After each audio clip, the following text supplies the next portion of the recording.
أعوذ بالله من الشيطان الرجيم بسم الله الرحمن الرحيم وإما تخافن من قوم خيانة فانبذ إليهم على سواء إن الله لا يحب الخائنين.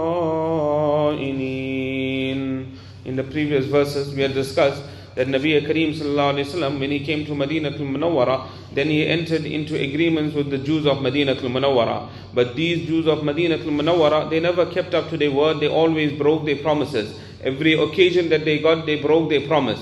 And we had discussed in detail how Ka'b bin Ashraf had gone to Makkatul Mukarramah and how he spoke to the mushrikeen of Makkah and encouraged them to fight against the Muslimin once again.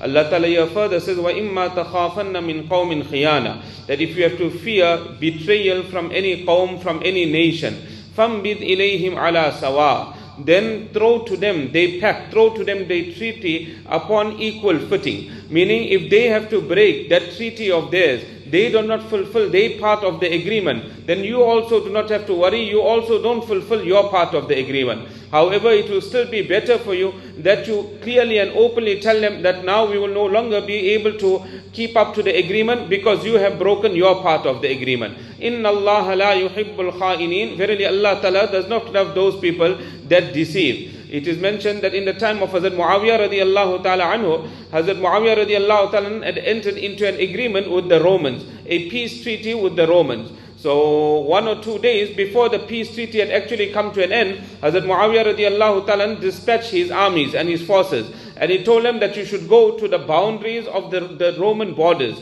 You should go to the Roman borders and station yourself there. The moment the peace treaty comes to an end, you must enter into their territory, start attacking and conquering their land. So it is mentioned as he was about to dispatch this army, one person comes, an elderly person on a horseback. And this person is screaming out from the back, Allahu Akbar, Allahu Akbar, wafa'an la ghadara, that Allah is the greatest. Fulfill that pledge of yours, fulfill that promise of yours, and do not betray, do not deceive. So when Hazrat Muawiyah radiallahu ta'ala looks at who is this person that has come, it was Hazrat Amr bin Abasa radiallahu ta'ala. So he told him, it's not permissible for you to dispatch your forces at this stage. The peace treaty is still effective at this time. Although you are stationing them at the borders of the country, then also it is not permissible. Hazrat Muawiyah radiallahu ta'ala immediately called them back. He said that don't go now at this stage. We got to fulfill that contract and that agreement that we have with the Romans. Allah Ta'ala further says, وَلَا يَحْسَبَنَّ الَّذِينَ كَفَرُوا سَبَقُوا, that the kuffar and the disbelievers should not think that they have gone ahead, that they have escaped the adhab of Allah Tabaraka wa Ta'ala. إِنَّهُمْ لَا يُعْجِزُونَ, that verily they cannot escape the adhab and the punishment of Allah Tabaraka wa Ta'ala. وَأَعِدُّوا لَهُمْ مَا اسْتَطَعْتُم مِّن قُوَّةٍ وَمِن رِّبَاطِ الْخَيْلِ. Further Allah Ta'ala says, prepare for these kuffar whatever you're able to from the steeds of war, whether it is guns, whether it is military equipment, whatever you're able to prepare, then prepare. وَمِن رِّبَاطِ الْخَيْلِ, and train horses.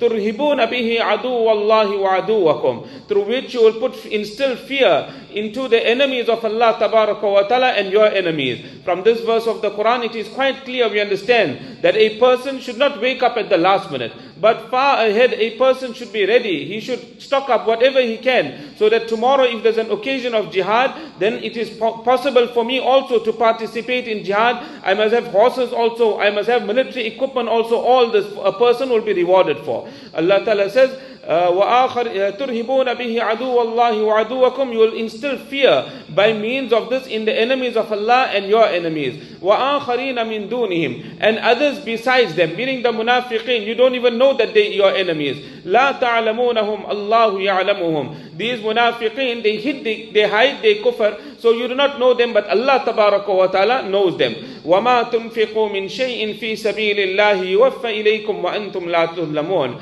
And whatever you will spend in the path of Allah Tabaraka wa Ta'ala, Allah Tabaraka wa Ta'ala will give it to you in full. It will be given to you in full, and you will not be oppressed. Meaning the reward of spending in jihad, in buying military equipment, whatever it might be, the reward of this will be given to you in full, and you will not be oppressed. Allah Ta'ala will not give you less than the reward that you actually deserve. We'll continue from here.